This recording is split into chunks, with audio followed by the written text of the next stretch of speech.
Well, here we are again. It is Friday. It is the what's today? The 24th of October. And as you know, it's been a busy week around here. We've put up a number of videos. We've done a bunch of things over on the Patreon side. Those of you that are on Patreon have seen all the files we've updated. We've got the new computers running just fine. Took a few days to get all the programs uploaded and get the computers configured properly to work with them, but we did it, and we're very pleased so far. We'll see how it goes. We don't blow this one up, but we do have a good backup now. So if the systems we're running are too much for 64 gigabytes of RAM and 4 terabytes of storage and 10 terabytes of external storage and everything else that we've got now, I don't know what to do. But at any rate, here we are. There haven't been a lot of sales finished this week, only a handful, and there was nothing really of note. All the big stuff is coming up. As you know, we've been doing a bit here on some of the sales that are coming up over in the UK. And I know that there's a tariff deal. A few of you commented that because of the tariffs coming in and out of the United States, it supposes a bit of a problem these days. But if you're going over there, or if you're in the UK or Ireland, Scotland, that part of the world, go to the sales yourself or pick up the things after you buy them online or whatever. But do check into the tariff deal and see what it is for the items that you're interested in, just to make doubly sure that you're not excluding your possibility of buying something because of a tariff. I've looked into it, and I'm getting mixed reports on everything. So I don't know quite where that stands exactly, but I suspect it's going to shake itself out in the next probably the next 5 months or so, regardless. But I want to go through some of the sales that are coming up. There's a lot of them. A number of new sales that have popped up here in the U.S. Stair Gallery's been busy. They've got a number of good things coming up, and there's a few other smaller auction houses around that have got some things going on. And then, of course, you have the big Bonham sale. Bonham's coming, a big sale over a series of sales in the UK. Sotheby's has something going on over there, and they've got some Hong Kong sales coming up and so forth. So there's an enormous amount happening. It's going to be a very busy fall. Of course, this is what we've been waiting for. And I'm noticing there are a lot of collections turning up. Name collections, and a number of them, about half of them so far, appear to be unreserved, which is a very interesting phenomenon. Reserve sales are unreserved sales used to be the norm in many cases, and they seem to be making a comeback. And I think it's because owners of collections don't obsess about reserves and estimates the way they used to, because everybody knows they're meaningless to a large extent as far as accuracy goes. They give you a rough ballpark of what something might be worth, but often they are about 70% of the 60% of the time they're inaccurate. You may remember we did a video on it a while back, and that was the number we came up with after looking back through a lot of records.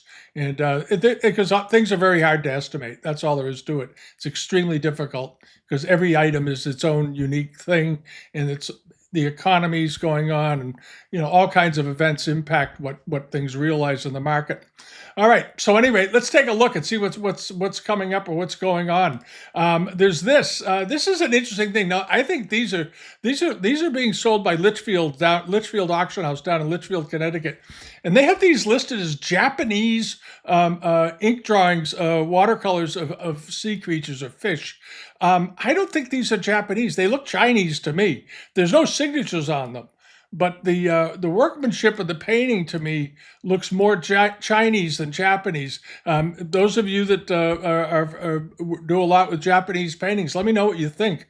But these look decidedly more Chinese than they do than Japanese. It may just be my eye. I don't know, but that's what they look like to me. At any rate, they're wonderful drawings of fish, and they've got an estimate of it's nothing, $400 to $600 for all 4 of them. They're all framed, all matted, ready to go. It's sort of a no-brainer. I would take a look at it. The sale's on November 5th at Litchfield Auction Gallery. All right, that's an interesting lot. And as a reminder, this is the sale that's coming up at Nadow's. They had all those wonderful monochromes that we talked about a few weeks ago. They came from an institution, a Northeast private institution, from the collection of Geraldine Rockefeller Dodge. And this is a really interesting collection of monochromes. A lot of them are incense burners. There's some good examples in there. The sale is on the 25th. It is tomorrow. The sale is tomorrow. This is just a reminder. I know those of you that have, I've heard from a number of you that are going to be participating. Just a reminder, it's tomorrow, Saturday, the 25th. So keep that in mind. All right. And then over to this. On the 28th, in another 4 days or so, is the Aqaba sale of the Mark Walberg things. Those are coming up. And this is a really interesting auction. Mark actually called me to say thank you for doing the video. He sounded great. And he's very excited about this sale. And this is really his taste. If you know Mark, or have gotten to know him over the years. He's been around for many, many years. He's still as enthusiastic as he ever was about the trade and about the business. He's getting older. He's like me. He's getting into his 70s, I guess. I don't know really how old he is, but at any rate, he's got a heck of an eye, and he's bought and sold so many great things over the years. His own collections are phenomenal, and this is all stuff that was in his house. He's a very large house that's just filled with things, and it gives you some idea. But that sale is coming up on the 28th. And again, register through Aqaba if you're going to participate in the sale. You save yourself some money on commissions and so forth. And the people down there are very nice. I've dealt with them a couple of times. They're awful nice folks. So check that out. And coming up at Stair Gallery in, let's see, this is Stair on the 29th, and about 5 days from now is a sale, and there's some wonderful things in there. And just a reminder, I've heard from a few of you about these pair of screens with the horses on them. It caught my eye immediately, as many of you know. I just love horses and animals depicted in Asian art, and this is a really lovely pair of screens. There are two screens here. This isn't a front. The picture at the beginning wasn't front and back. It's two separate screens, and these are pretty good size. And they have good age to them. The backs have been redone. The backs of them have been redone, but the fronts are normal. They don't have that patterned paper that they use all the time. It never looks right, but they always use that paper. But the fronts of them look very good. Each panel is 65 inches tall by 25 inches wide. So they're 2 feet. Each section is 2 feet wide and a little over 5 feet tall, 5'3" tall. So these are good size. And the estimate is $4,000 to $6,000. There's 44 bidders watching. It doesn't surprise me because I think I've heard from 3 people that are interested in these. But these are great screens. Don't be afraid to spend some money on them. I think they have such a great atmospheric feeling to them. And I think just in a room, you could hang one on opposing walls in a room. And it would better than wallpaper. That's for darn sure. And it's beautiful stuff. The way they're depicted, they've got a great old house look to them, as they say. They really do, and they appear to date from the 18th century.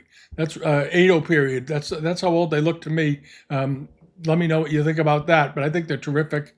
And also coming up on the 29th is this very interesting punch bowl with a satirical scene on it. Sawney's Mistake. There it is. Sort of a rare bowl. These turn up in Europe more than they turn up here. There's an inscription on the back, of course, and the bowl is estimated at $1,000 to $1,500, $500 opening bid. It's 11 inches in diameter. But I think it's got some restoration overall because it's a rare bowl, and somebody decided to pay to restore it. If it wasn't restored, this would be a $6,000 or $8,000 bowl pretty easily. And so they've got it estimated at $1,000 to $1,500. But it's a very interesting piece of porcelain. And also coming up the next day after on the 30th at Stair are all these Mandarin palette vases and jars. I think they've got 3 or 4 pairs of them in there, and they've got other things. So check that out, and we'll take a look at the results next week. These are in there. These caught my eye. These are quite lovely, and these are fairly big ones. They're about 14, 15 inches tall, so they're nice mantle size. They're very, very good quality, and they're all done with all this raised work on them, the relief work. Of all the elements, all this is relief off the body of the vase. So it's an applique that was put on before they were fired. So it gives it a very 3-dimensional look. And they have their lids with their food lines still with them, which is always a great thing. You don't get that all the time. And I think the estimate's very, very reasonable. I suspect it'll go through that estimate, $1,500 to $2,000. It's already got 2 bids. It's up to $900. I would expect these will bring probably $3,000 to $5,000 for the pair. They're very, very pretty. And then this is coming up at Bryant Estate Sales down in Leeds, Alabama. This is I don't know much about this auction house, but I don't think they have anybody in house that really knows a lot about Chinese material. So there's a number. Quite a number of misdated and misidentified things in this sale. I'm not knocking them. It's fairly tricky stuff to do, but they've got some pieces in here dated that I disagree with their dating on them. And you have this bowl, for example. They've dated it as Republic period. And to me, and they're saying it's modeled after a Qianlong example. I think they've got it backwards. This to me looks like an 18th century bowl. With the use of this very nice white enamel, the shading of the pinks, the way the birds are drawn, and all the way around, and then this interior edge here. This does not look like a Republic period bowl to me at all. This looks clearly to be an 18th century, maybe early 19th, like 1805 or something. But it looks very 18th century to me. And as does the foot. That does not look like a Republican foot rim. That looks like an 18th century foot rim to me all day long. And up in here, the way all this work is done, to me, it looks 18th century. It's only estimated $100 to $150. This is the beautiful part here. The estimates are very low because I think they're calling this early 20th century, and I clearly think it is not. It measures 9 1/8 inches in diameter. It looks like it has a little edge roughness to it, but it's a very interesting bowl. So check that out if you like these. And then they have this Chinese export Mandarin palette hexagonal vase with food dog cover. Now, this is a big vase. And they did date this properly as being circa 1780. And it says the upper section of the vase has undergone professional repair and overpainting. You want to find out how much of there is on this, because this jar is 23 inches tall. This is a very big jar for one of these. And the estimate is extremely low, $400 to $800. It's 23 inches by 9 inches. But I looked at it myself, and I couldn't see where the repairs were. You can't see them. Now, that's also the sign of a good restorer. But usually you can tell by little disturbances in the enameling or the gilding or something. And I don't see it. And I'm wondering how extensive was there any repair done to this thing? How much was actually done? All right, and that's important to know. I mean, I just don't. I don't see it anywhere. I just don't. So get a hold of them if you're interested in this. Get a hold of them and ask them, because the enameling technique on this. If you look at the faces of these figures here in the middle, this is the best kind of decoration you see on these 18th century vases. Very clean, very clear, very defined, beautifully done. And you'll notice the gilding is for the most part intact. It's very similar to the kind of gilding we see on the edges of Rockefeller plates. That very thick, that very overall coating of gilt. And then you have these nice grisaille decorated panels at the bottom.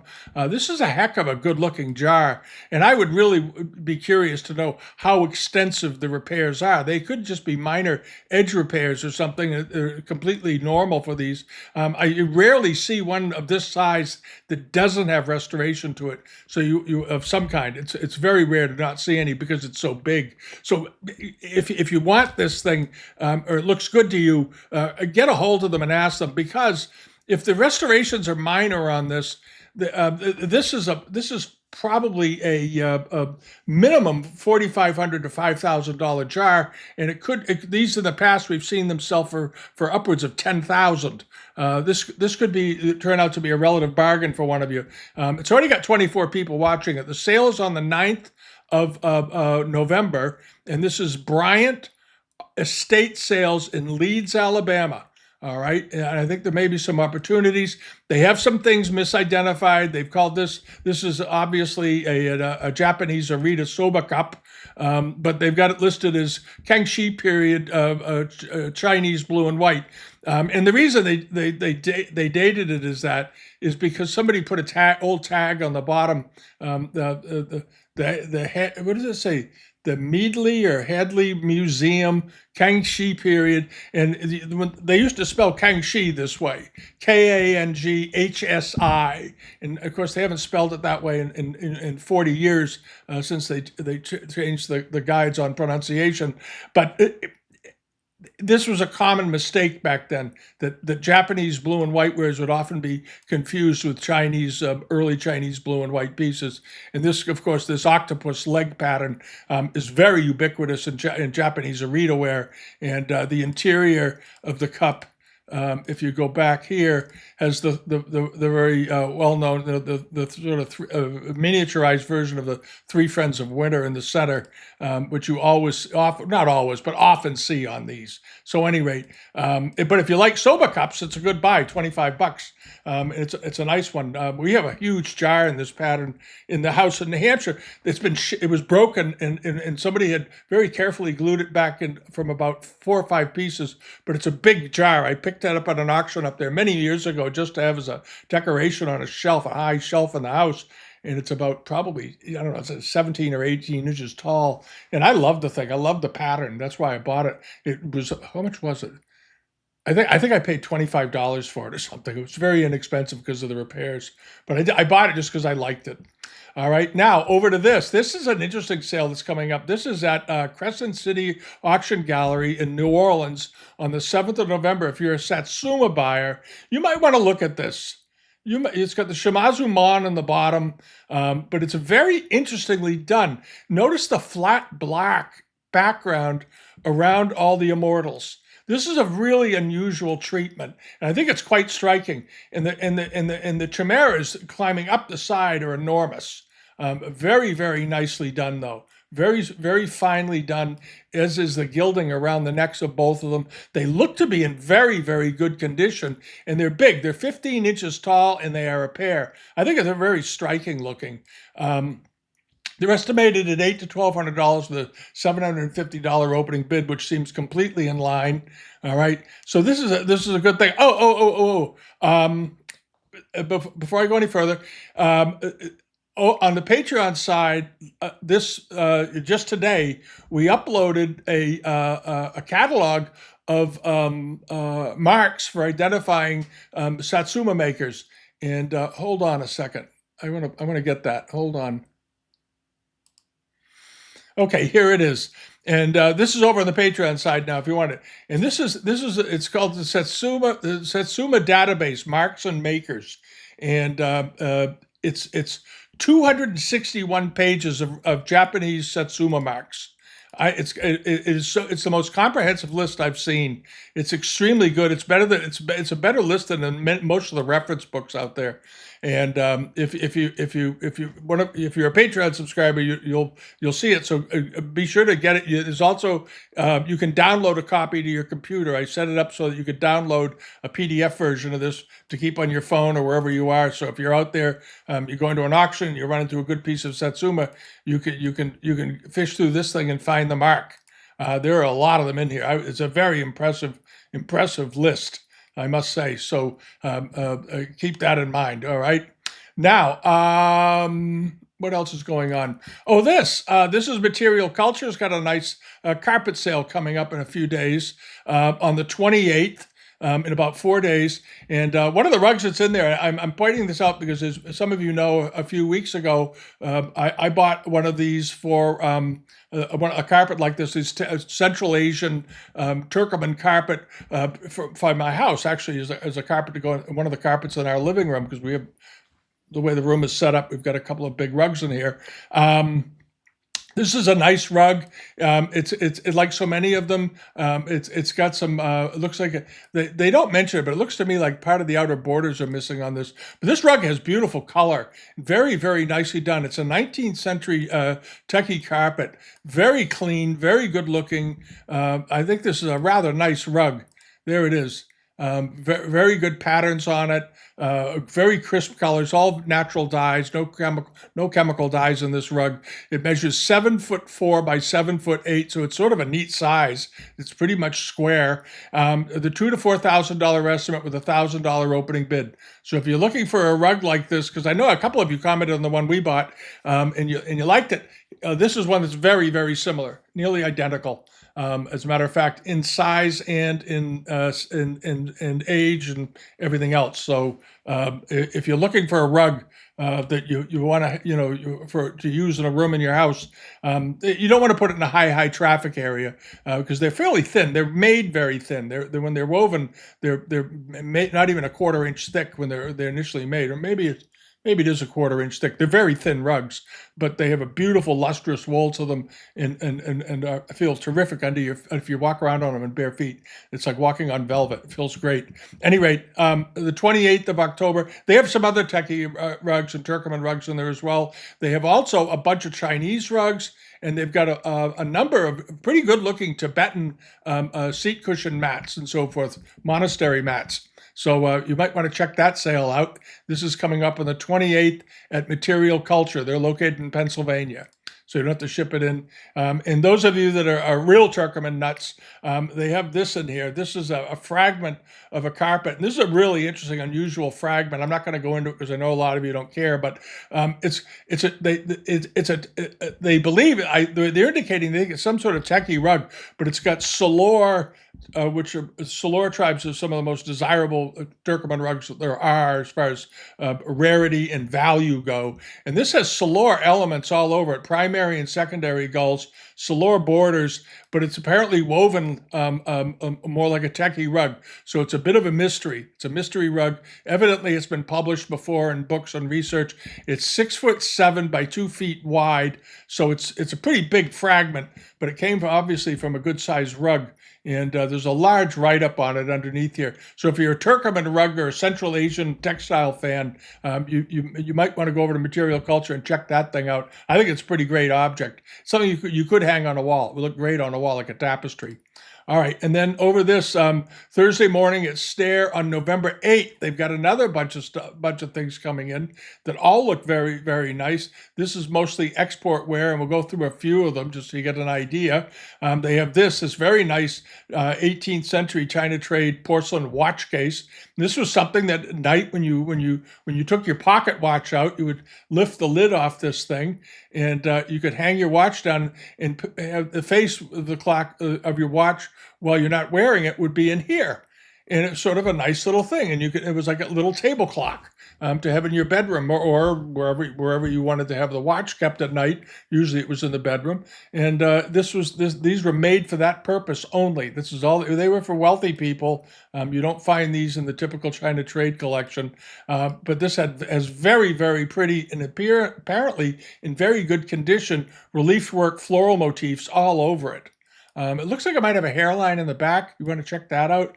But it's a fairly rare thing. These are fairly rare. And they often have a lot of restoration to them. So you want to check that out also. See if it's been restored or if it has, how much of it.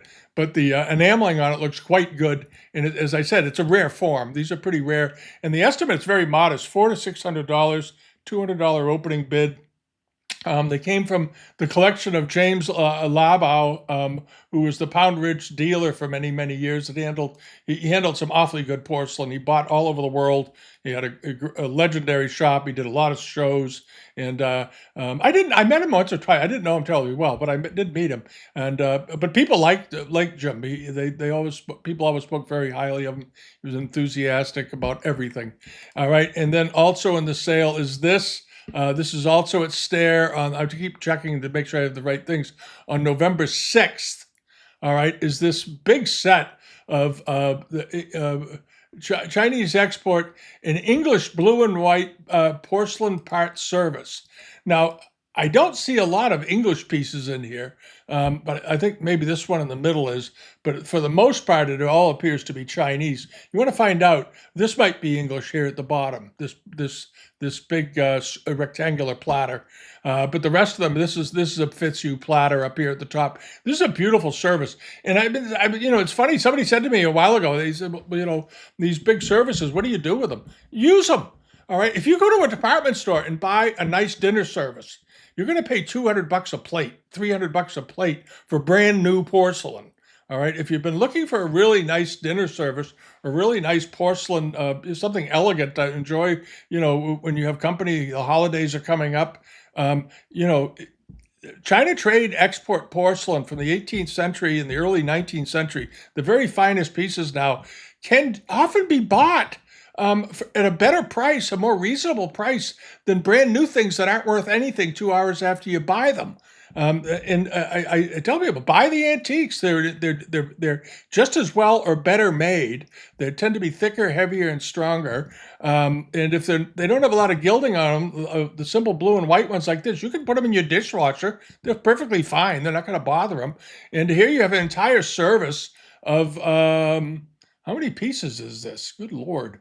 It's an extensive list. It looks like it's probably about probably about 30 pieces or so, with an $800 to $1,200 estimate, $400 starting price. I think it'll go through that. And there's another service like this also in here. And I think it's all Chinese things.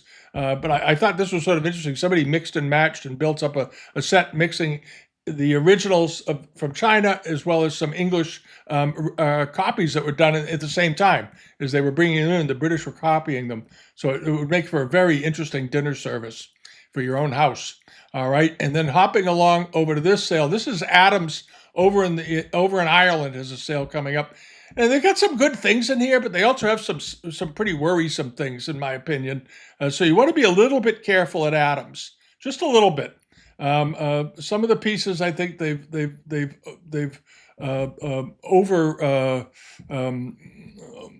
overestimated. They've misdated. There's some pieces in here that may be contemporary from what I'm seeing. That they've thrown in the sale, but there are a few good things too. So I'm going to go through these. All right, find the good stuff. All right, there's this very nice Lang Yao glazed bottle vase, 18th to 19th century. It's a pretty good sized vase. It's 38 centimeters tall, around 15 inches in height, roughly. This is a nice looking bottle. This is a good looking pot from what I'm seeing. It doesn't appear to have any repairs to it. It's got a nice looking mouth on it. There's the bottom of it. Very typical of 18th century wares, where you have the red glaze. Even during the Kangxi period, especially, you often see this green celadon crackle bottom on these. It was something that how they did them. But the foot on it looks very good. I don't think this is a 19th century one. I think this is an 18th century one. The way it's done, it's got a nick out of the foot over here, but that's it. That's pretty minor, and it's estimated pretty reasonably at just 8 to 1,200 pounds.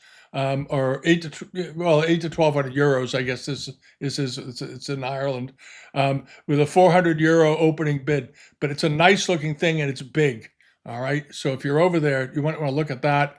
The other one is this. This is very unusual. It's an archaistic flambe glazed handled Hu form vase. And we've seen this form before. They made them in bronzes. And this one appears to be, it possibly 18th or it could be 18th century. They did not include a picture of the base other than this lower edge down here. And that looks pretty promising for an 18th century base. The way this is done with the unevenness of the glaze and so forth. You want to look at it, but it's got this very attractive aubergine glaze and this sort of ivory toned area where the glaze pulled back a bit. I think this is quite a handsome thing. And it measures, how big is this thing? 27 centimeters. So it's about 11 inches tall. It's a good sized vase. 5 to 600 euro estimate, 240 euro opening bid. All right, and then this, if you like Republic wares, these are nice. They have chin lung marks on them. Of course, they have the 4-character chin lung mark that they often use during the Republic period on better pieces. But these are very nice. They measure about 5 inches tall a piece, but they're very delicately done. beautifully done, and they do appear to be Republic period. I don't think these are not modern copies. I don't think. I think they're awfully nicely done. The colors, the way they're painted, the shading of the pinks, the shading of the greens, the very delicate enameling of the Buddhist beads around the top here, all point towards, I think. And there's the the calligraphy panels on the back and that nice garlic egg top.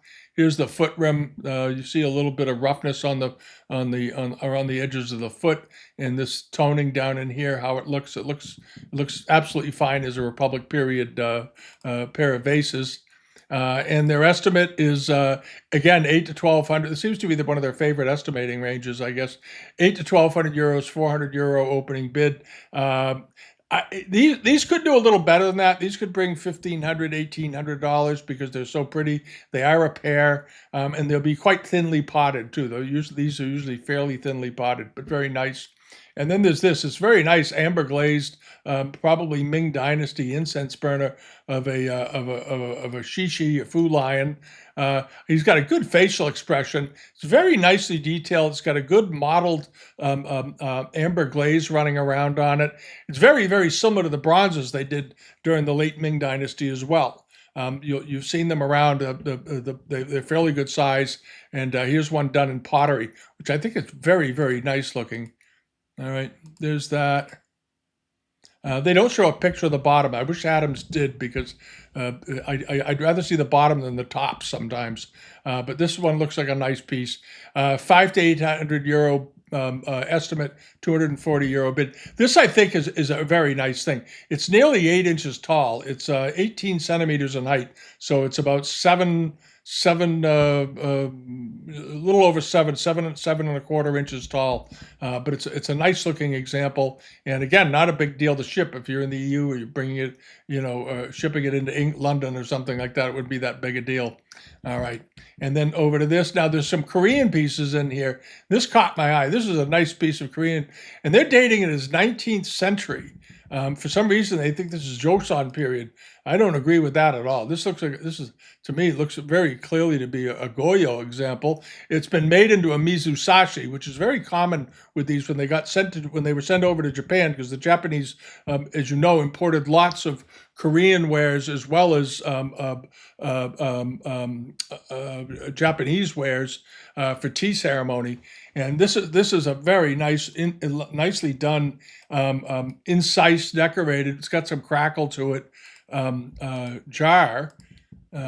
There's the inside of it, and this color of that paste and the workmanship certainly looks Korean to me, and it certainly looks to be Goyo, not Joseon. So it's 12th, 13th century, not 19th century. So I think they're off by a few hundred years there.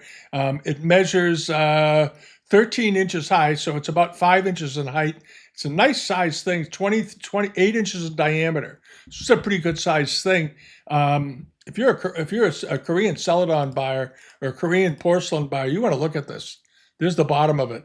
All right, and that to me looks very much like Korean work of the Goyo period. I don't see why it wouldn't be.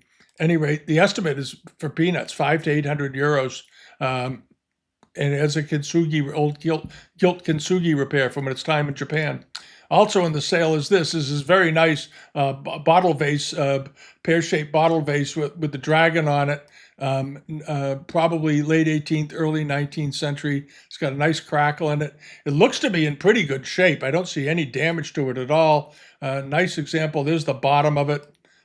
Pretty classic base to one of these, and it doesn't have one of those big gaps in the bottom. Often the vases have these cracks on the bottom because of the way they were fired. There's a tiny hairline on one side, but that's about it. It's running down from there into the foot a little bit, which is nothing on one of these. 12 to 1,500 euro estimate, 600 euro opening bid. That should be.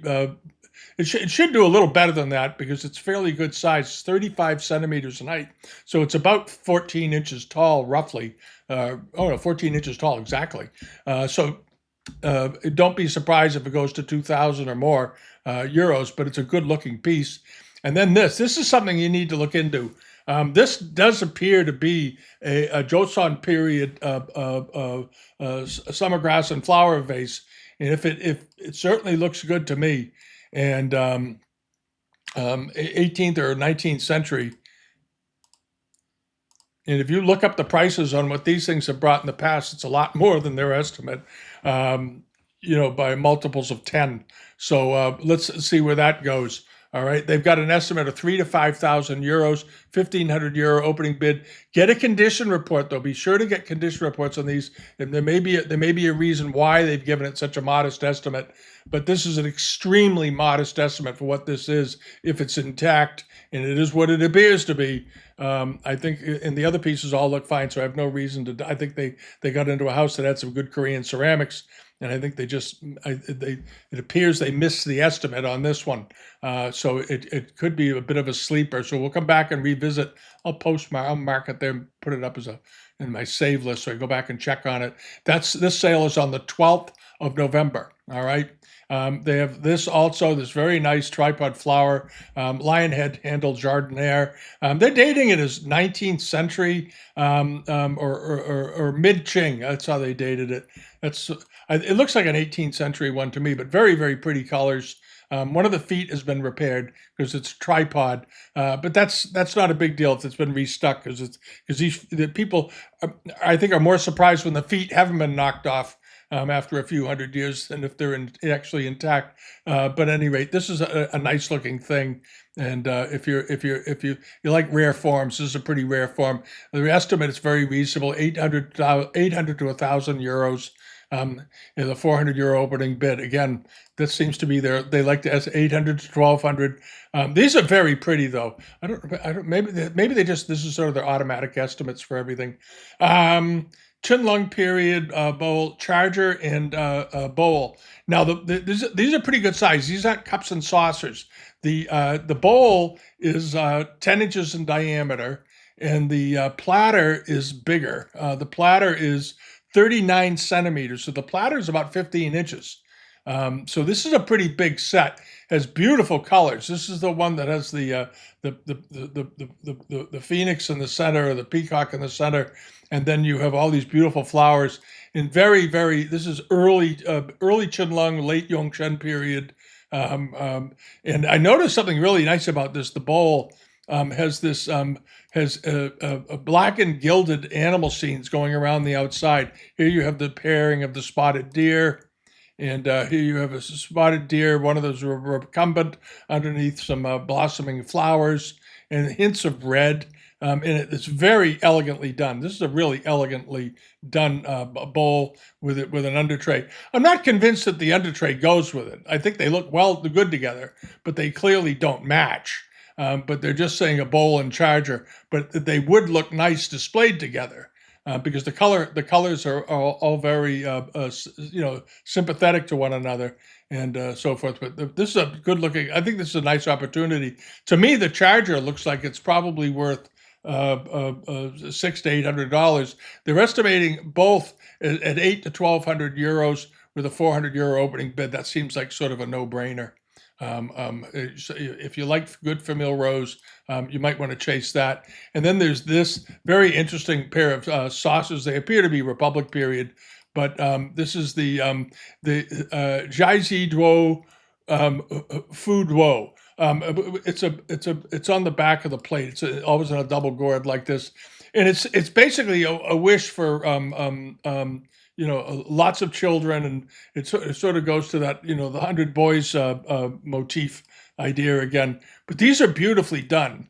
They spent more time looking at the mark than at the workmanship of these bowls. But these are beautifully done. If you look at them very carefully, very meticulously painted. I suspect these are they didn't date them, but to me they look like they might be Republic. The way the mark is done, it's so crisp and all that. But I think they're just wonderful looking. I think they're really fun. The kids are playing on these huge day beds, bouncing around the way kids do. 12 to 1,500 euros, 600 euro opening bid. I think these are pretty great looking. I like these a lot. And this is a Chinese Canton export oil painting, mid 19th century. Two ladies in a courtyard. This is a lovely painting. very nice coloring. The coloring is very hopeful, very optimistic, very sort of cheery. You can almost feel the light on your face looking at this picture. The way the artist did the shade and did the lid areas with the people in them, so you focus on them. And this is a fairly good sized painting. I did email them though, because they they put in for the size 5.5 by 111 centimeters. Well, obviously this isn't, I think they meant to say 55 centimeters. So if you're looking at it, that's probably what it is, because 111 centimeters long, that's a pretty good sized painting. That's 3.5 feet long. This is a big picture. And I don't know if, I'm assuming it's framed. Yeah, it is framed. Oh, there it is in the frame. Looks good. This is a big painting, a big courtyard scene painting, mid 19th century. I agree with that date. It's awfully pretty. It's very, very pretty. And it's got a 4,000 to 6,000 euro estimate, 2,000 euro opening bid. If you like China trade paintings, this is a very pretty one. You won't get tired of it. Did Martin Gregory sell this? It doesn't say. It's exactly the kind of stuff he was so well known for. Anyway, it's a beautiful picture. If you like old China trade pictures, you want to go after that. And then there are a whole bunch of these. I'm just pointing these out as a reminder. There's a numerous from the Kamau shipwreck that Sotheby's sold back in 2007. There's a whole bunch of blue and white lots in this sale of pieces from that shipwreck. And multiple items in each lot, many cups and bowls and saucers and things. You want to go look at them. I've seen these boxes around ever since that auction took place. They're awfully nice looking, and groups of them on tables look very nice together. You can use them. You can put things in them. They measure about 4 inches in diameter. I think there's 2 lots of these boxes in the sale at least. And then there are numerous plates and saucers and that sort of thing. So if you like shipwreck material, 1720s, so some of it will be late Kangxi period, because it's not like today where they make something and it's on an airplane to a new home an hour later. In China back then, they would produce things, they would get warehoused, and sometimes it would be several years before they were exported, or they had a market because people had to order them and have them sent over, to where they wanted them. So these could have been made during the Kangxi period easily, and been held over for a year or two in storage and in transit, and one thing and another, until 1725 when the ship sank. All right, so it's because everything took longer. Everything took longer, I guess. All right, and the last thing is this curiously done brush pot, and they don't include a picture of the bottom of it, so I'm not going to say too much about it. I want to see more of this. This apparently, according to them, was a blue and white pot that was clobbered in Europe during the 19th century. But the implication is that this is a Kangxi pot. Now, it looks awfully good, but the rabbit heads on the side seem a little bit odd, but not impossible, certainly. But I would love to see the base of this. So if you're interested in that, ask to see a bottom shot. Because as you know, they've gotten awfully good at these. This looks like an old pot because they're not doing reproductions of clobberware yet, and this has been obviously clobbered in Europe, where they added the colors to the blue and white. And the facial drawing and all this looks very good. The question is it Kangxi or is it just a little bit later? Because the addition of these heads is rather atypical for Kangxi period. But it wouldn't surprise me if it was from the Qianlong era, because the Qianlong period, they did a lot more fooling around, a lot more experimenting with things to amuse the emperor, as they used to say. So I'd like to see more of that. But the estimate is 10 to 15,000 euros, which I think is pretty reasonable for a very interesting piece of porcelain with a 5,000 euro opening bid. So do check that out. And if you're interested in this kind of thing, you want to see the bottom of it. You absolutely have to see the bottom of it. And as with all the porcelains, always get an estimate. A condition report to go with it. All right, because you don't want to get a surprise when you get the thing home and you find out that half the piece has been rebuilt, and that's why you got such a great deal. All right, and that's about it for the week. We're going to do some more videos in the next few days. Hopefully, get them out. We've got a more sales to cover over in the UK, and there's a couple of sales in Hong Kong we're going to talk about a bit. And that's sort of it. And anything else that's new that pops up in the U.S., obviously, we'll talk about that too. But there's it's fun to see all this stuff happening now. We were sort of hoping it would happen this way. We were hearing all last spring and during the summer, I was hearing things from people that there were some collections getting shaken loose, and people were going to be they're downsizing, they're retiring. Some number of people have passed on. We've got a number of people that have closed their stores this year, galleries that have closed because the dealers, they're getting a little long in the tooth. They want to retire. They want to do something else, maybe spend less time, fooling around with antiques and maybe more time with their grandchildren. You don't know. Playing a little golf, traveling. I understand that. So, the thing that causes things to come into the market, and it's an opportunity for new owners because sales of good collections is very cyclical. And you may go a dry spell of 10 years before you see an influx of collections coming back into the market that have been out of the market for a long time. Or when old-time dealers close up, they always have great things tucked away. So it's always a good opportunity. All right. Have a great week. Have a great weekend. And thanks for watching. Enjoy the fall weather. All right. Bye-bye.